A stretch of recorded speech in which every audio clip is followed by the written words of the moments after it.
This is PT Pro Talk, the podcast for physical therapists who want to improve their clinical skills and be more successful.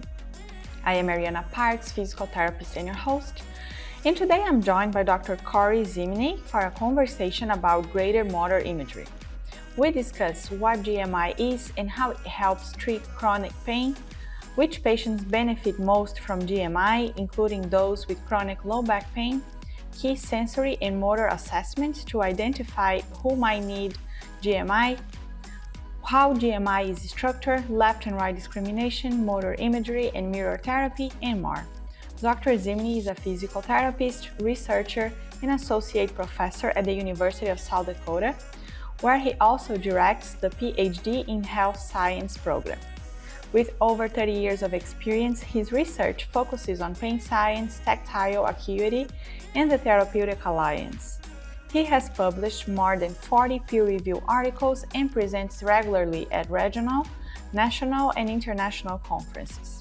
If you find this conversation informative, don't forget to subscribe, hit the notification bell for updates, give us a thumbs up, and share this episode with colleagues who could benefit from these insights. Thanks for tuning in, and now let's dive into the discussion. PT Pro Talk is only possible with the support of the forward-looking and innovative companies like NeckCare. Treating neck impairment? Get objective neck assessments with the NeckCare system. Learn more at neckcare.com. Hi, Kory. Welcome to PT Pro Talk. How are you today? Wonderful. Thanks for the invite. Awesome. So let's start talking a little bit about yourself, your career, and your background. My name is Dr. Kory Zimney. I'm a physical therapist here in the United States. I practiced clinically for about 20 years, working primarily in outpatient orthopedic areas, obviously other areas as well, hospital acute care and rehab centers and things like that, but primarily outpatient orthopedics. And during that time frame, I think probably many clinicians probably have a similar thing. Treating chronic and persistent pain was the thing that was probably the most challenging for me.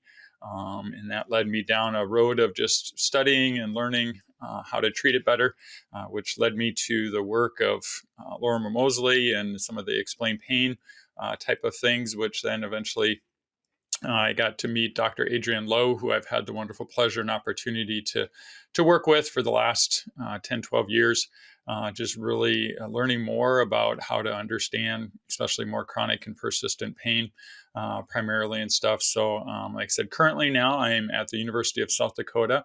I'm on faculty here in the physical therapy department where I do teaching and working with some research. And one of the areas that I think we'll probably get into is this idea of graded motor imagery and GMI and just how that can maybe apply to some of the orthopedic patients that are out there. It's kind of a newer area. Still a lot of research that needs to be done, but something that I think is exciting that some of those patients that are complex or difficult that don't always seem to get better, there may be some things there that clinicians could explore and see if it might be helpful for their patients. So that's kind of just a quick summary of where I'm at. Before we continue our conversation, I wanted to take a quick moment to tell you about a special offer from Sarah Health. Visit sarahealth.com/ptprotalk for a 90-day free trial. That's sarahealth.com/ptprotalk. Make RTM simple. Choose Sarah Health. That's sarahealth.com/ptprotalk. And now let's get back to our conversation. Yes, and I'm excited to discuss that topic with you because we haven't talked about this on the podcast before. So let's just start by defining. So what is graded motor imagery? Yeah, so the GMI approach, started primarily with more complex regional pain syndrome, is kind of which is obviously extremely challenging and difficult diagnosis to treat, and it started really looking at this idea of what's called implicit motor imagery, which is kind of what we refer to also in the literature. Sometimes you'll see it as left-right judgment, the ability to tell your left hand from your right hand or left foot from right foot. And recognizing that many patients that have deficits in that, they had a difficulty in telling the difference. They're what we call reaction time and accuracy scores is the way we can measure that, that they had delays or difficulties in that area, and that we kind of had to train that. From that, then it kind of moved into the mental or motor imagery to where you think about the body part moving And then lastly, using some mirror therapy. We've also added into this kind of sequence. I mean, those are all things that can be done where you don't actually have to touch the extremity, which is helpful for people that are highly sensitive and highly irritable. But we've also added in this idea of sensory discrimination and really being able to discriminate in different ways, the sensory component as well. Obviously, that requires touch usually, but oftentimes we are finding, and that's where I've done some research looking at that, that people's ability to localize and know where they're being touched on their body is being altered and shifted with their 2-point discrimination or grid localization, that there's some definitely deficits in there. So GMI is kind of that big overview, but utilizing all of these kind of more sensory, I would say to some degree, kind of components, and the mental imagery aspect that it's using that as compared to in PT. Oftentimes we usually think of the more physical end, getting strength, getting range of motion, and the motor aspect. But recognizing some of these sensory components, like I always say, sensory does drive motor. And so how can we maybe retrain some of these sensory components, which these patients may be having deficits in? There's ways that we can measure and test these things. And if they have deficits, then we can go into treatment. And then what we're finding is that sometimes it actually helps improve some of the motor response. People get better strength, better range of motion, better mobility, along with some decreased pain as we improve some of these sensory deficits with that kind of GMI kind of approach. Mm-hmm. And who would benefit from this approach, and like what types of conditions that do you see more responding to that or that are appropriate for that approach? Right. Yeah. So obviously, like I said, a lot of the original research was really done in complex regional pain syndrome. Phantom limb pain is another very common approach, and that's where the original research was really done in those areas. But then we kind of just broadened, and we started looking at even things like just chronic back pain, chronic neck pain, people that had neo A. So any time that people had these more kind of long-standing chronic pain type of conditions. We recognize that within the central nervous system, and then again, something in the peripheral nervous system as well, but definitely in the central nervous system, that cortical representation, we have that internal map of our body in our cortical representation within the somatosensory cortex, along throughout the spinal cord and brainstem as well. But we know that those areas over time, people that have chronic pain, that those areas start to get altered and shifted from a brain perspective. And so really it's trying to figure out how do we try to measure that, like I said, with some different testing to see if those deficits are present. And then can we retrain that to improve some of that? So we're finding it can be a lot of those common orthopedic conditions. A lot of people say, well, I don't see phantom limb pain, or I don't see CRPS, or if I do, it's, one every 2 years. So, but the reality is what we're starting to see is where the research continues to kind of grow is that even chronic neck, chronic back pain, which probably 80% of what we all see, throw in a couple knees and shoulders in there, so any of those conditions, especially with chronic pain. And again, some of the research too is even looking at, does this, could it be a predictor of people in the acute phase that move into chronic phase? We don't really know that yet. There's not, the research definitely isn't robust enough to tell us for sure if that occurs, but I think it'll be interesting to continue to follow that research thread, because then wouldn't that be nice if we could, we know psychosocial variables oftentimes will predict chronic pain. People with high levels of acute pain oftentimes be more likely to persist to that. But, could some of these other kind of tests be something that we would be able to spot to find chronic pain quicker, so that we could hopefully intervene before it truly becomes chronic and we get some of those brain-related changes. So how do you assess? What type of tests do you usually use to identify who needs the GMI? Yeah. So, well, first is like I said, the left-right judgment or laterality, depending on the name that you go by. Originally, some of the testing that Lorimer Moseley and his group, they utilized a computer-based system. And then eventually it was developed as we moved into the app world. And so now currently it is in an app type format that's out there. There was also some original research done using cards. That's how we kind of trained it early on before computers were so so accessible in our hands all the time. So I'm kind of predating myself how long some of these things where it kind of started. Some people are like, we didn't always have phones that you could just pull out this stuff on. And believe it or not, there was a time when we actually used these physical things called cards and pictures and stuff. But yeah, so really that's but we know now, especially with hands and feet, there's pretty good data, kind of developing some of the normative data that's out there. That again, they should be able to recognize their left hand or right hand, this kind of implicit motor imagery process that they go through. They should be able to recognize that within a couple seconds, and that they should be within an 80 to 90% accuracy as they do that. We know, like I said, some of the work that I did was kind of looking at what the minimal detectable difference. So where is there, a substantial enough change? And we recognize once it gets over about a half second or a second, that once it kind of gets that 0.5 to 1 second difference, that's probably somebody that has a deficit in that.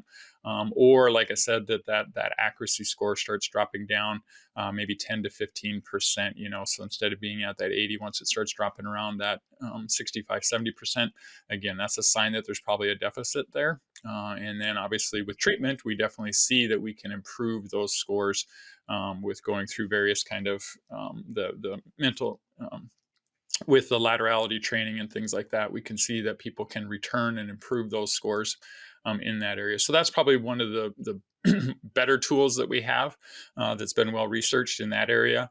And then when it gets into more of the tactile acuity, and so that's again more of that sensory discrimination. 2-point discrimination is probably the most common test that's been used within that. So we've definitely looked at that. There's lots of normative data and stuff that's out there by lots of researchers. That's been looked at for quite some time, for many decades. And so that's out there. There are some variations that have been developed over time. Originally, kind of how you had to do it, which was done more from a research standpoint, is that you had to do these ascending measurements and descending, and you had to take multiple measurements and kind of come up with, average and all that kind of stuff. And oftentimes that might take 10, 20 minutes just to get one side, and then you got to do the other side, and that's just not really clinically feasible. And so we did a study looking at if we just did one run of up and down, which really took us less than a couple minutes to be able to do. And we were, again, not as good a reliability, obviously, because you're doing it shorter number of times, but still decent reliability, stuff that I think we could make some sound clinical judgments on. So that's been an addition, a way of doing that. Some other methods, another one's called 2-point estimation, and so where you would touch somebody with 2 points to where they could feel the 2 points, and then they take a caliper and they guess or estimate. And so that's an extremely quick, because it only takes a few seconds. So that's a newer test that's being developed and looked at as well. Some others are just orientation. Is it up and down or vertical? Those are different ways to kind of measure and look at that. Another one is a point to point, they call it, to where you might point somewhere like on their back, and then that person then tries to match that up, and then you can measure how far apart are they. So again, very quick measurements. So like I said, 2-point discrimination is the best studied, but it does take time to do it. And so these are other tests that hopefully will have some merit, especially important clinically, that we can do these things quicker. The other one that's kind of been a recent thing that I've been involved a little bit too is this idea of what we call grid localization, basically a much broader, so like a grid that's placed over your back or neck. And then each square is either stimulated or touched. And can the person determine which square that it's in? And so these can be done relatively quick. It seems like there's some robust nature to reliability and validity when doing them. Like I said, the ones in the neck have been done with kind of a wraparound thing that you put on your neck that's got a little electrical current.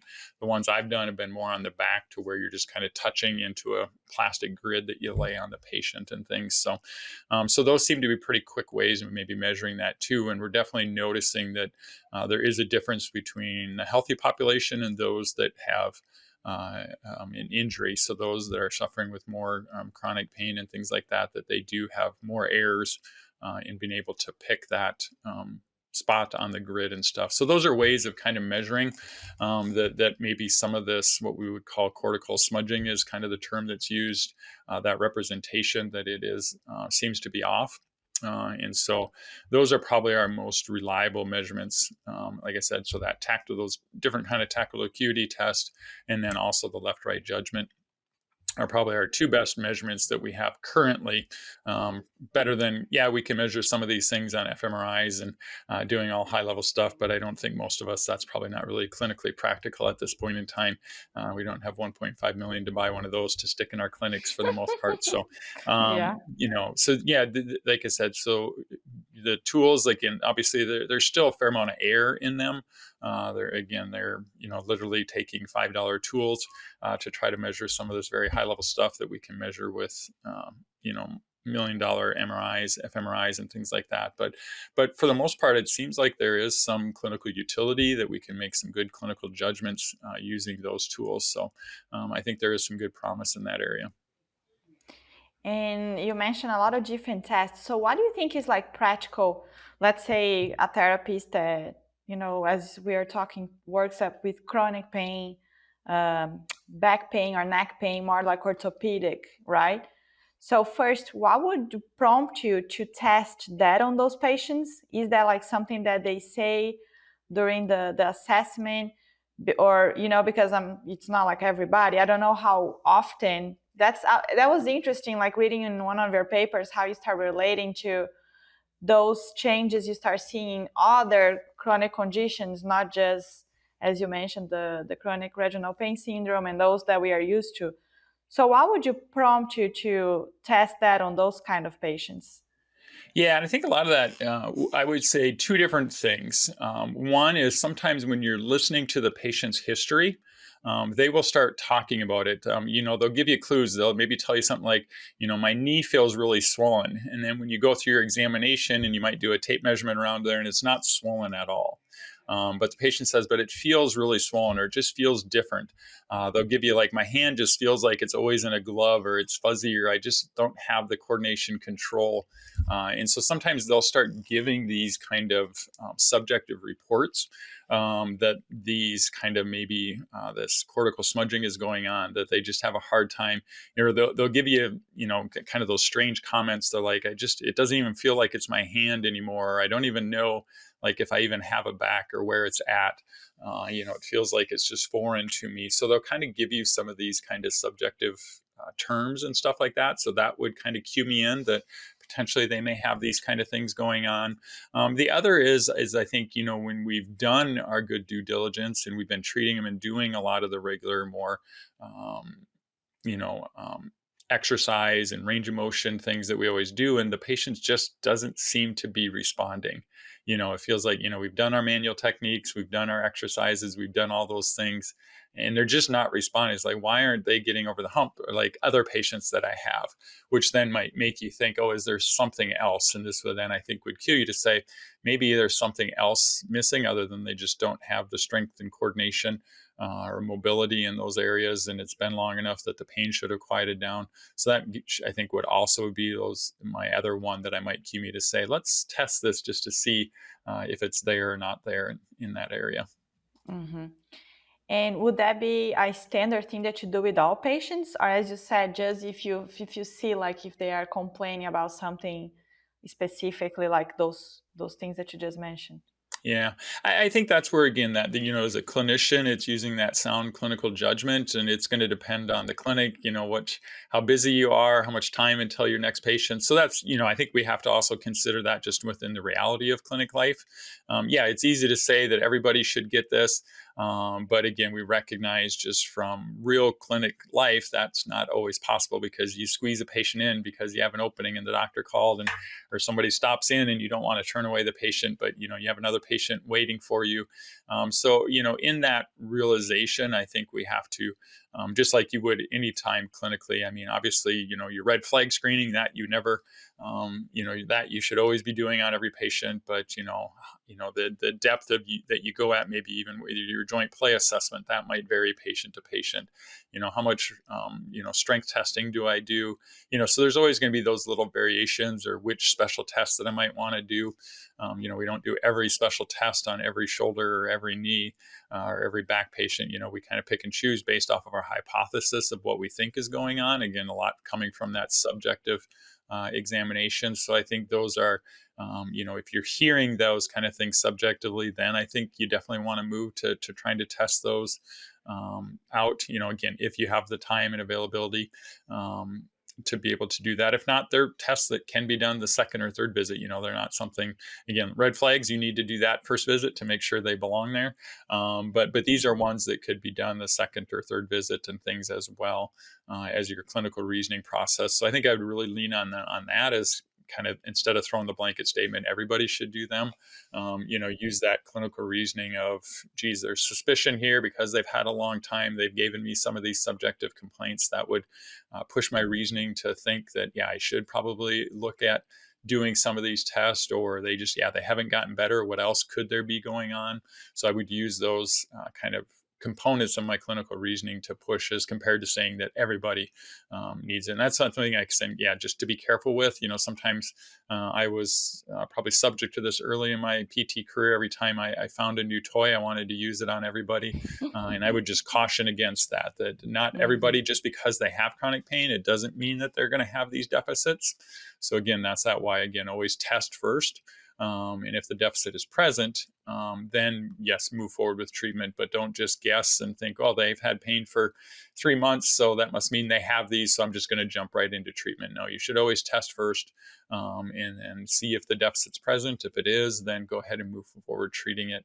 But again, use that clinical reasoning process to determine, should I really be testing this or not, I think is probably the best avenue. And just keep that on your radar that if something seems off, you know what to try next. Test those things and see if there is something there. And you gave a lot of examples of feeling the knee swollen, and then the hands with the gloves. So when you think about the spine, what are some common things that you see people mentioning? I think it's one of those too. It's, patients sometimes will give you that strange sensation. It's like I can't even touch my back, but if you could just push harder on it. And it's kind of like, well, how can it be both at once? They have that oversensitivity, but they're like, it just seems like you need to push harder, and it's, so I think sometimes just those more strange or odd kind of sensory things that patients will have, or even just ask them, can you picture where your back is? And sometimes they might no, and again, it's not something we normally think about, but, ask them, if you closed your eyes, could you visually picture how your back is shaped? And just to see what their response is, because some people, Lorimer did a study in patients I just don't know where the right side, and it's people that had maybe more right-sided low back pain. They just I can kind of see the left, but the right, I just can't really picture it in my mind's eye, so that's that mental imagery. So even just short questions like that to ask a patient sometimes can maybe give you some insights. That sounds so simple. You think about it. You close your eyes, okay, I can see my right, my left. You think those people, no, they can't. You're gonna notice that right away. They're gonna tell you they can visualize that representation. Yeah. Crazy. Yeah. So once you did those tests, how that dictates your treatment? So depending on your findings, then you're gonna shape your treatment. How does it work? Yeah, so really the process. Again, there is no perfect cookbook, just like with everything. It does seem like, again, if they do have that deficit in their left-right judgment, that laterality, it does seem like that kind of needs to be corrected first or improved first. And so we really encourage, and that's why I said using the app to measure that is probably the quickest and easiest. It only takes 3-4 minutes to run through a couple sessions of that, to get a good average of where somebody's at. And if that deficit's there, then, really how you train it, it's just getting them to repicture that, so during the testing, they're going to quickly and as accurately as possible pick left or right. But if you're retraining, when you go into training mode, then it's going to be, look at that picture. Is it left or right? Take time to really picture, why is it left? Why is it right? So that they're connecting that mental image of what it is with a picture, and then have them going this back and forth, back and forth. Can you see that that's the right hand? Can you picture that being the right hand? Now look at that right hand again. Think about your right hand being in that position. Match that to the image. Okay, get that. Good. Let's go to the next image. look at that hand in that position. What happened if you rotated that hand 90 degrees? How would that look now? So you're trying to connect those together, right and left sides, so that they start to be able to do that. So for the laterality portion, that's really kind of how we do the training aspect of that, to where they're just looking at images of left and right. They're picturing their body being in that left and right. That's kind of where you move into that mental motor imagery a little bit, and then back to the picture.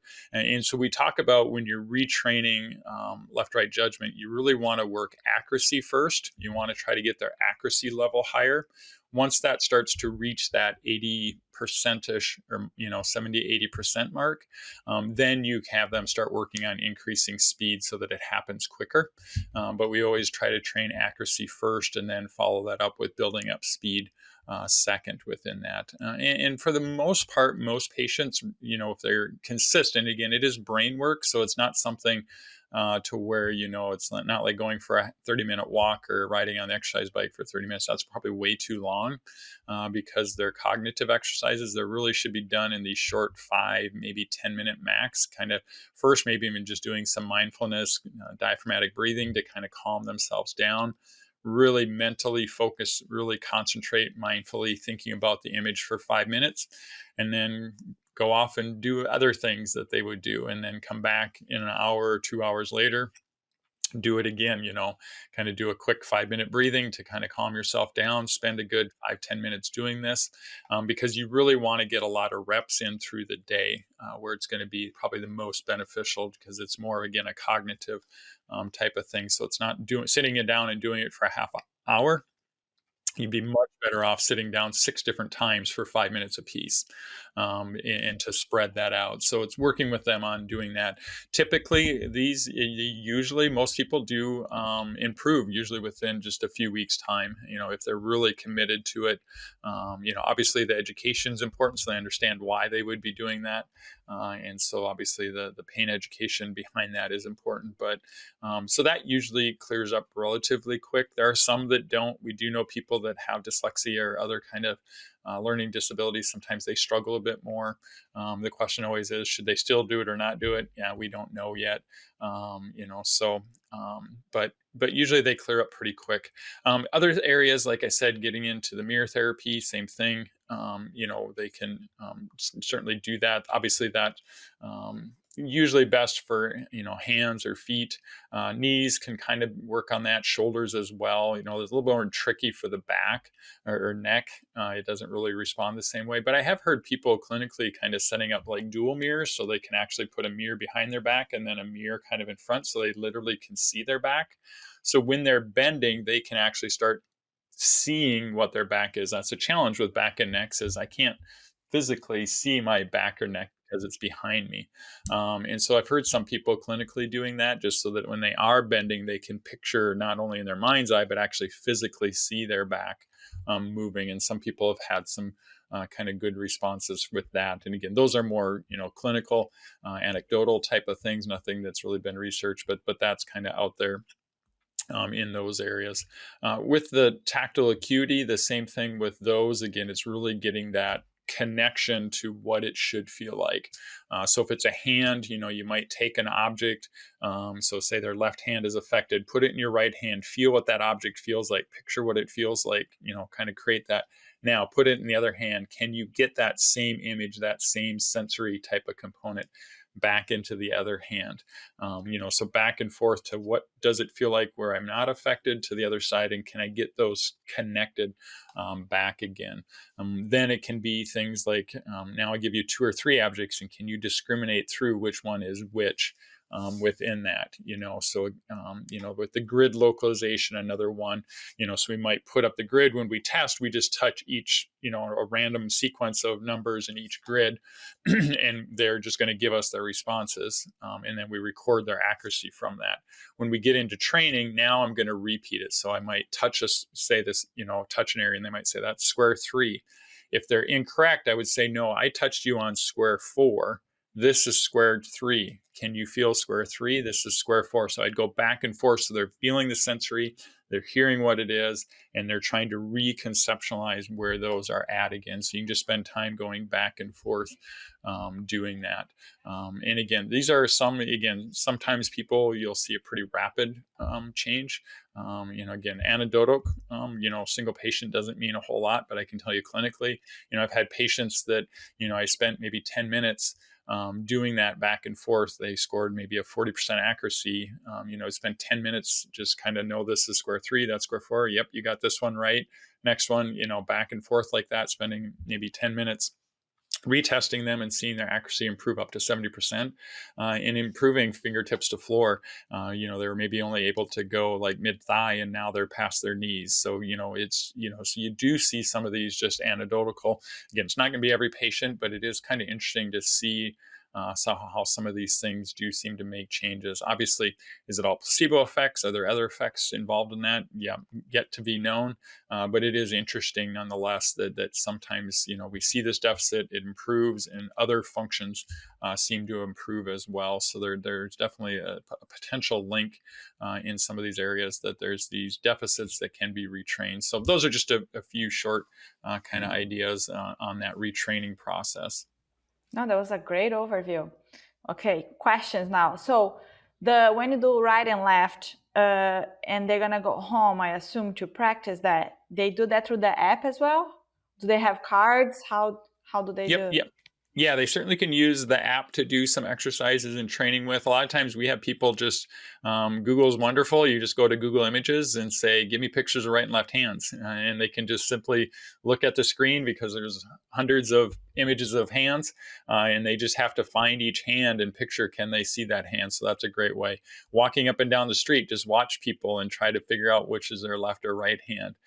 You're watching your favorite TV program, pick out everybody's left hand if that's the difficulty. Try to find people's left hands and then picture your hand being in that position. So you can incorporate some of those just even into their daily activities, so that they're just trying to really kind of get that sense of left and right back again. So those are some different ways of doing that at home. Yep. The mirror also they can do at home. Yep, right? the mirrors they can certainly do at home. Yep. So knees and shoulders, like I said, those long kind of behind the door mirrors, some different places have those, work kind of nice. One of our one of the people that I do some research with, he had an ACL done. And so he actually used the iPad. There's what's called a Flip It app, so he took a picture of so he had surgery, I think it was on his left knee, if I remember right. So he took a picture of his right leg doing a really good quad set. And then with his iPad, and then so he took a picture of that, and it flips it, so now it looks like it's a left leg, and he just would sit there with the iPad kind of held, so it looks like it was a continuation of his leg basically on the iPad, and he was practicing his quad set, but seeing this image of a nice strong contraction, and he had his wife take a video of him doing it, and then he pulled the iPad away, to see what he was seeing. So he moved the iPad, and then his leg was there with like the cryo cuff on. And of course, as we know, like post ACL, you just don't get a very good quad contraction, but then he would go back to working the quad set. So he was getting this visual input of this really strong contraction is underneath, and he's trying to do the contraction as well. So just different variations like that. So a mirror, or like I said, using these other areas. So, even if you have a tall mirror, like some people's closet doors are mirror, shoulders work kind of neat, because then you can kind of stand halfway in between it, so you let the mirror kind of bisect you. So maybe I had a right shoulder, I just kind of stick the right shoulder. Now I can lift my left arm up and down. If I look into the mirror, it appears as if I'm raising my right arm up and down. And we did a case series, Adrian did a case series with, I think, 20, 30 some people, and they, so they didn't even move their injured side, but they saw this increase in range of motion immediately after doing 25 reps with their other arm by looking into the mirror. So like I said, I think some of those, and even just like I said, those post-surgical patients, that total knee that just can't bend their knee, put a mirror in place and let them do a few with their good leg, and just so they can get that visual image of what that good knee bend should look like as they're doing a heel slide. So we can add these in, I think, periodically with some of our other treatments, just to give that person that view of a healthy, strong, shoulder that moves through full range, a knee that moves through full range. Yeah, they're going to see it when it doesn't, but I think adding that in is going to has potential to help some of those brain pathways continue to view these things as healthy and strong, and not always see it as that inability and that memory or that thought is running constantly. So now interspersing some of those other kind of more healthy views, I think from a brain perspective, can be positive too for some patients. Yeah, no, this is all like great ideas. I would not think about doing that with these patients that, it's, post-op or things like that you don't think about that. So that's awesome. Um, and how about the grid that you mentioned that you do with the patient, right, in the clinic? Is there any way they can practice that at home? They're always going to need someone to help them on that Yep, case. yeah, that one unfortunately is somebody that you're gonna need. Like I said, the the neck one that's being developed, because it's a thing you could put around your neck, because then there's a program with an app to where it will stimulate. So that is something that they, potentially, I think, as that gets further developed, that could be something, and I'm sure we'll eventually maybe develop something for the back and other body parts with the grid, because those are electrical type of stimulation. So you could program the machine and it will run an app to, randomly give you different segments. And then, like I said, normally when you test, you just have a blank screen and you push, is this square one, square two? But now I'm sure we could develop, the people that are developing that, there'd probably be a treatment format to where now you would guess what it is, and then it will show you, is that the right or wrong answer? And then you could maybe push it to say, I want to feel one. Okay, there's two. Okay, I got one and two. Next one, and then, so I'm sure they could develop a similar type of thing. I think in time we will see hopefully things like that. So because right now the grid, yeah, you'd have to have somebody doing that, but if we could use the electrovibratory sensation with something that you wrap around or put on your shoulder or knee, then we would be able to use that app and things like that. So Sophisticated. Nice. Uh, and so, like you said, time frame wise, sometimes it's really quick, sometimes it would take longer. So, what is like the average, like expected to start seeing like results on those different types of treatments? yeah, I think a lot of it's going to, I mean, the variables that are involved is one, is do they truly have that issue? I think where we'll run into difficulties is, again, that shiny new toy, and some people will do it on people that really maybe don't have deficits, and they're going to say, this is lousy, it doesn't work. And it's like, well, no, it's not going to work on somebody that doesn't have a deficit. So, so I think if we avoid that and really testing people that do, I think those that really have the deficit, again, if we, and a lot of this, again, because it is newer, we can't tell you exactly time frames. Some of the principles and ideas, we're using other brain understanding of how to train brain pathways and things like that best, with repetition and shorter time frames and a lot of mindful attention and things like that. But I think if somebody truly uses those type of philosophies and principles in mind, like I said, a lot of this it's relatively quick for the most part. Within a couple of weeks, you should definitely be noticing improvements that you can measure. And so as long as, somebody's consistently doing them, these short bouts, doing them mindfully, really paying attention, really understanding that, I think when you test and retest within a couple of weeks, you should definitely notice that there's a change that's occurring. If there isn't, then one, maybe this isn't a person that it's going to work for, or they're maybe not, their exercises, maybe they're not into it as much. Maybe they're not, working at it as hard as we would like to see. They might be telling us they're doing it, but their compliance may not be as good. So then, we'll have to do a better job, maybe educating or finding, what barriers are there for them that they're having difficulty doing it. But typically, just like a lot of other stuff we do in therapy, within a couple of weeks, you should be noticing improvements. Now, it's not going to maybe completely get better, but it should be a measurable improvement to at least give you an idea that you're on the right track. Mm-hmm. And so, what you're doing when you're doing all these exercises, you're training your brain to gain that representation again. Is that the mechanism? Yep. So, like I said, obviously, we kind of use that term that those somatosensory areas get smudged, or that image is unclear. So that's why how I explained to patients, I said we have to redraw that picture back in your brain. And we have to, usually it's this very nice, crisp, sharp looking image of your hand or foot or back or whatever it is. And now we have to redraw that so that it knows where that body part is again, and it can be relearned within that. So another way to help patients understand that sometimes too is if they've ever had like a cavity filled, think about when you immediately had the cavity filled and you bite down, how it feels different when you bite down. It's like you can tell where that cavity is, that something's different. And usually what do? We start to bite on it. We maybe roll our tongue over it a bunch of time, and within an hour or two, it starts to quote unquote feel normal again. Well, what's happened is your brain has remapped that new picture. Obviously, our mouth has a very large cortical space because of the fine ability for us to say words and to talk. So we know every inch of our mouth very well. So it happens pretty quickly. And every time you bite down and run your tongue over it, that kind of stuff, but you're really remapping that area. So it's a similar type of thing that we're doing with trying to get that hand remapped or the back remapped back into those brain areas again. So. Mm-hmm. And we know it's an output of the brain, right? Yep. What happens? Yep. So do you know why? Is there any explanation why that happens? Yeah, the maladaptive nature, why that occurs. No, I don't think we really do know. Why do some people have more of this occurs than others? At this point, I don't think we really know. I'm sure obviously there's probably some genetic components behind it, just like with most things, that there's going to be a certain people that have a propensity for it.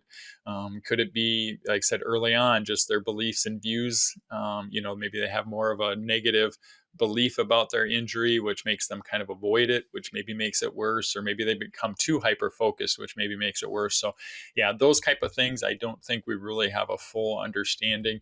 People that are more likely to have these kind of issues and stuff like that, we definitely need to dive deeper into those areas. And again, I think as more therapists use it, hopefully, they will let us know clinically, hey, this is what I see clinically when I do this. And I've noticed people that have this, it seems like they tell me a history that matches up to this. So hopefully those things will come as, we see maybe this being used as a potential treatment over time, and we'll hopefully have some more of those answers in time. Mm-hmm. And how common do you see patients needing that type of approach? Like, is it common, not very common? It's a great question because right now I just don't know that we tested enough to really know, So, obviously, if you're just doing exercises, you're still getting that sensory component because the proprioceptive feedback. And so potentially that may be enough for some people. When you think about a lot about what we do in therapy is that, when people that are injured or hurt, we're getting them to feel like they can safely move it again. Well, every time they move it, they are already remapping that back again, right? So we're in some ways doing this. It's just a different way of kind of going about that. And so, but that, whether it's that proprioceptive or tactile sense, how they go about doing that. So, yeah, I don't know the number of people that, really have deficits. We haven't really looked at that. It'd be neat to, just have 100 people that came into the clinic and test them all to see how many truly have a deficit in those areas or not. So, yeah, that is yet to really be known. Is it more common or is it very rare? That I don't know that we can fully answer yet. Mm-hmm. I'll be curious to learn, like in an orthopedic setting, for example, because like if you have like some people that see like chronic pain, like the regional pain syndrome, those type of things, you're gonna see more often. But like in a regular orthopedic setting, outpatient setting, how often, right? I'll be curious to see if it's more than what we think, that we should be looking more for it. You just are not screening appropriately, or if it's not that common. So it's interesting. And so after they do these exercises and they start improving, do you see the need then to go back and combine with the exercises that previously were not being effective per se? Then it's now to complete the treatment, they have to combine again with our normal treatment. Yep. Yeah. Because those, again, we have to, then build that strength and mobility back into the, so if they're gaining that range, we want that to be repeated, which again, if we're counting activities and stuff, we call that exercise. And so, yeah, we do want them to exercise that area to be able to increase the ability tolerance to take on more load to be able to get back to their regular activities. So yeah, then it's just doing all the things that we normally do in therapy. So like I said, at this point, we don't have a good cookbook. Do you have to fix this first before you go to that other? We really don't know. I think this is where you get to be kind of that clinical scientist and just with your patient. If it seems like they're responding to that and not responding to exercises, maybe I back the exercises off a little bit and spend more time doing that. Maybe they're responding to both because they're feeding off of each other. So maybe I do sensory and then I go into doing my exercises like I always did. Those type of things. Yeah, we don't have distinct answers, and the reality is that probably will never be an exact because everybody is so unique and different. I think that's where your clinical judgment as a clinician, you're just going to kind of have to get that feel. It's no different than clinically if you're progressing that we'll just take a total knee. When do I go into trying to do more weight bearing activities, and when do I try to push squats a little bit heavier? Who's that person that maybe I just need to spend a little more time doing quad sets or short arc quads? Those are all things clinically you're always making those decisions based off, again, the person's activity level. What do they need to get back to? That person that's maybe more highly active, we're going to push a little harder.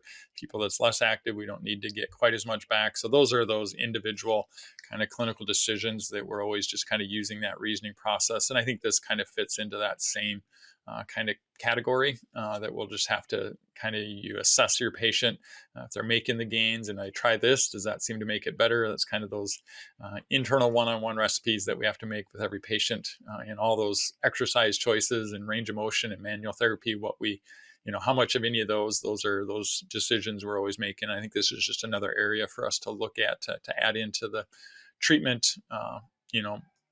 sets of things that we can give patients. So Mm-hmm. And like on those patients that have these impairments, for let's say chronic back pain, someone with chronic back pain, you find this impairment. So do you think like they are responsible for maintaining the patient on the chronic pain condition because they haven't been treated? And what would be the mechanism there in that case? As far as why the pain's persisting, you mean? Or Yeah, in some of like the papers that I was reading that you share with me, they were talking about like threat perception and how like you don't have the self-perception of your body, and because of that you perceive the threat differently, right? So would you talk a little bit about that? How would that mechanism work? yeah, so that's part of it is that I think some of that, at least some of the early thought, again, theoretically, and again, we have to continue to research this. But again, I kind of talked about that person that, if I have a back injury and that threat or that fear that if I do activity or I do things with it more, that it's going to make it worse, that there's going to be more damage that's done. And so that fear, again, it kind of almost works as the brain's way of, again, wanting to kind of block or put that out of, my thoughts. So I kind of want to almost just get rid of it because I don't want to have to deal with it because I'm afraid it's bad, or something that's going to cause harm to me. And so, again, that's this idea that if we can start to do these, can we, in a safe environment, try to put that back into them so they feel safe to be able to move again. They feel safe when they're touched.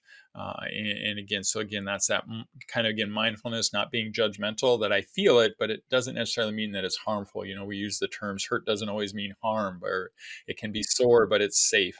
And I think really helping patients with that, again, from a pain science education standpoint, getting them to understand that these areas still can be safe, even though they hurt. It doesn't mean you're harming it or making it worse. And a better mindset that we can get patients in, I think, this retraining and relearning, both from our exercises and these tactile or motor imagery type of activities, the more we can help them, again, in a safe environment, that it's going to help learning. That's just a general brain principle. The safer the environment, the more learning that can take place. And that's really what we're trying to do with the patients. So. And like if they have poor function, sensory function, right? Do you think that maybe one mechanism could be they could be overloading their back and not noticing, or is that even possible because they don't have that sensory function and maybe aggravating their situation? Yeah, it's possible. More unlikely, just because pain it serves a protective mechanism. And I oftentimes talk to patients. That pain really, we always have a buffer zone. To where, we usually will experience pain before we actually can cause tissue damage. I use a simple example. If you take your finger and you pull it back a little bit, you will eventually feel a little discomfort or pain in the front of your finger. So we'll get a kind of a report of, ow, that hurts, because your brain's making a prediction that if you go further, we could potentially cause tissue damage, right? So it's going to say ow before, and that's kind of what I call as a buffer zone. It lets you know, ow, it hurts before you actually get to the tissue damage. And usually, when somebody is in a more chronic persistent pain state, that buffer zone is larger. So the ability to actually truly get to tissue damage is probably less likely. Again, obviously, we would need to assess what somebody's doing, because, yes, there's always that risk somebody could push through all that pain. We know that that's possible. There are those people out there that push through pain and then they truly do cause injury or harm to themselves. But I think that's less likely to occur. Most people don't really push through the pain to that level, to that they're actually causing harm to themselves. Mm-hmm. And have you seen that happening also, like those impairments in other musculoskeletal conditions, like chronic musculoskeletal conditions? Because you talked a lot about back and neck. Do you see that happening in other type of conditions? Yeah, no, I really think shoulders and knees and hips and I think they're all the same, even pelvic floor type of issues. I think all of those, anything that's got muscles and joints, they're all represented within the brain. Obviously, different cortical space. Some areas take up more cortical space than others. And so that probably plays into it, why backs and necks are different than hands and feet to some ways. But again, I think as long as it's a body part that's connected, or was once connected, and such as like phantom limb pain, all of these things can happen. I don't think at this point that we're seeing any evidence that, oh, this area is spared. You don't ever have to worry about that, because it's not going to happen to your elbow or MCP joint or something like that. At this point, I think every thing that's represented in the brain has the potential for these to occur. Okay. And Kory, if people want to learn more about this topic, you have any recommendations of papers or websites or anything that they can go to find more information? Yeah, I mean, yeah, geez, there's a lot of different, like I said, I sent you a few different research articles, and there's many more. I don't know if I name them off quick off the top of my head and stuff like that. But, I do work, just disclosure, I work with Evidence Motion. It's a educational group here in the US. I do teaching and get honorariums for teaching with them, but we do have some courses through Evidence in Motion that kind of goes through this graded motor imagery type of approach, or sometimes refer to it as too hot to handle. When that joint that you just can't touch, you can't move, you can't exercise, what are things that you can, these strategies and stuff that you can do with patients like that. And I know internationally, like I said, I know Lorimer and David Butler and the NOI group has had some of these courses as well. So I'm aware of those out there as well. I'm sure there's others in other countries that I'm just not fully aware of that are out there within that. So those would be probably some of my starting locations that, yeah, I would probably start with. And do you have any advice to clinicians that are starting their careers? Oh, that's a wonderful question. Oh, wow. Probably, I guess one of the I had shared this once before in another group, and it's kind of stuck with me to try to share it with other people. As a new student or anybody, but especially new students, especially what I tell my students here at USD is, when you start clinical practice, you're not as good as you think you are. So you need to have some humility, but the reality is you have the potential to be far greater than you ever knew you could. And I think, so many times we live in a world that, that imposter syndrome, that I'm just not going to be any good. I think in newer clinicians, you will be better than you ever knew you could. You just have to have some confidence in yourself, but you just have to taper that with some humility along the way, that you're never going to know everything. There's always more to learn, and it's okay to not know everything. Like I said, I've been doing this over 30 years and I'm still learning every day. So just remember keeping that humility, that you're never as great as you like to think you are, but you always have the potential to be better than you ever knew you could. That's awesome. Very good. And before we wrap up, any final thoughts, anything that we forgot to mention, anything you think it's important that we haven't discussed?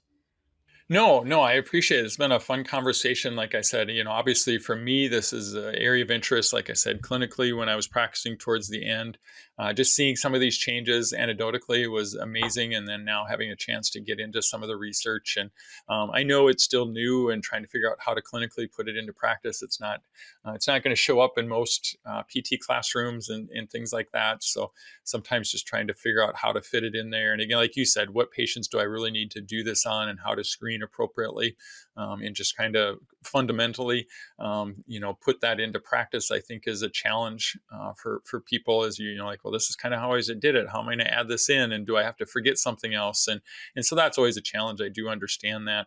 But I think it is something, again, there's definitely more research to be done. I don't want people to think this is going to be, if you learn this, you're going to fix everybody that has chronic pain. It's definitely not that.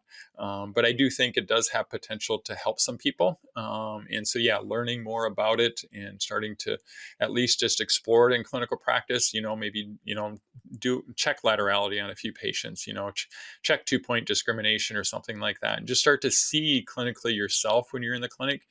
Do you recognize some deficits in these areas? And then when you do recognize those deficits, is it something to try some of these treatment techniques and see how they work for you? And if they are, find out why they're working well. And if they're not, maybe ask questions why maybe it isn't. Am I picking the wrong person? If I'm not training the right way and things like that. So I think just um, and again now, especially as we move into virtual reality and stuff like that, I think there's just a lot of neat potential eventually in some of these areas. So yeah, keep your eyes, keep your ears open. When you're at conferences, if you see one of these, something being presented on it, get interested in it, maybe go view that lecture. Hopefully this gives people some background so that now, before, if they saw GMI, they maybe had no idea, didn't think it was something important to them. They thought it was just for people with phantom limb pain, and they don't treat that, so I'd never go see it. Hopefully this gives people an idea to think about this in just a lot of general orthopedic type of issues, even other neurological conditions too, strokes and things like that. They have body disownment and things like that as well. So I think some of these principles can apply into some of those areas potentially as well. Yeah, no, absolutely. I think it's just awesome to bring this to people, like they have awareness of us therapists that are more on like orthopedic setting, so we don't miss those patients. If something, you see something seems off, it's not responding, so you have something else that you can try. So I think that's super valuable to just bring that to people's attention. So I appreciate you coming here to share that with us. Um, if people want to learn more about you or contact you or see your research, how they can find you? Yep. So it's Kory.Zimney, Kory.Zimney at usd.edu. If you search USD physical therapy, you will definitely find me there. And, my research is listed on our university website there. You can certainly reach out to me by email that way, or go on to the website there and look at some of the things that we've been working on and we'll work on in the future. So. Awesome. Kory, thank you so much. I've learned Yeah. so much, and I'm sure everybody else also learned, so I appreciate it. Oh, absolutely. My pleasure. Thanks for having me. That's all for today's episode of PT Pro Talk. We hope you enjoyed this discussion. Be sure to follow us wherever you listen to podcasts so you'll be notified when we release future episodes. You can also join our email list at ptprotalk.com to receive updates and access new episodes. If you have ever gotten value from the show, please take a moment to leave us a 5-star review. It always makes my day and it really helps us out. If you have any guests or topics you'd like to see on the show, let us know by answering a quick survey. You can find the link in the show notes along with more information about our guests, resources, website, and social media. Thanks again for listening, and until next time.